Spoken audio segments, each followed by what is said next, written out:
ഒരു കോപ്പിലെ ഫോണ്. അവനവിടെ എന്നാ ഉണ്ടാക്കാന്ന് എനിക്ക് മനസ്സിലാകാത്തത്. കേംബ്രിഡ്ജ് എക്സാമിന് പഠിക്കല്ലേ?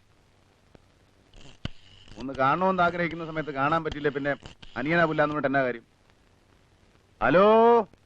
ഓ വേണ്ട, ഒരുത്തനും വരണ്ട. അല്ലേലും എനിക്കറിയാം ഞാൻ ഒറ്റയ്ക്കാണെന്ന്. എന്നാടാ ഒളിഞ്ഞു നോക്കുന്നേ? എടാ നിന്നോടാന്ന് വിടാനാ വല്ലവരും.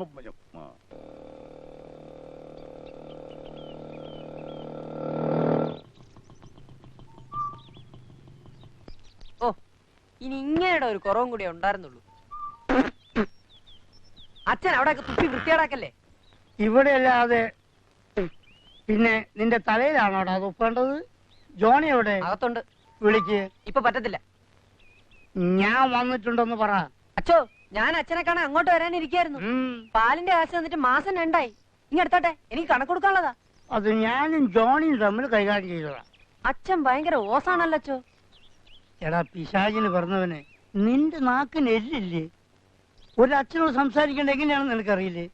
നീ ജോണിയെ വിളി. എന്റെ അമ്മോ, ഞാനില്ല. ആകെ കലികൊണ്ട് നിൽക്കുക, ഞാൻ എടുക്കത്തില്ല. എന്താ വെള്ളാണോ? ആണെങ്കി സമാധാനം ഉണ്ടായിരുന്നു. ഇത് പച്ചക്കാ.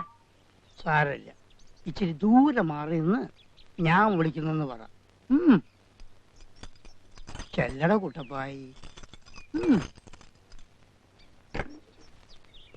ഈശോമിശിഹായ്ക്ക് സ്തുതിയായിരിക്കട്ടെ. എപ്പോഴും ശുദ്ധീകരിക്കട്ടെ. എന്ത് പറ്റൂ? ഓ ഒന്നുമില്ല അച്ഛോ. അച്ഛൻ തന്നെ പതിവില്ല. 1-2 കാര്യങ്ങളുണ്ട്. നിന്റെ അനുജൻ ബോബിയുടെ ഫോൺ മേടയിലേക്ക് വന്നിരുന്നു. ഇങ്ങോട്ട് കറക്കിയിട്ട് കിട്ടാനിട്ടാ അവൻ അങ്ങോട്ട് വിളിച്ചത്. അവനും അവന്റെ 4-5 കൂട്ടുകാരും ഇങ്ങോട്ട് വരുന്നുണ്ടെന്ന്.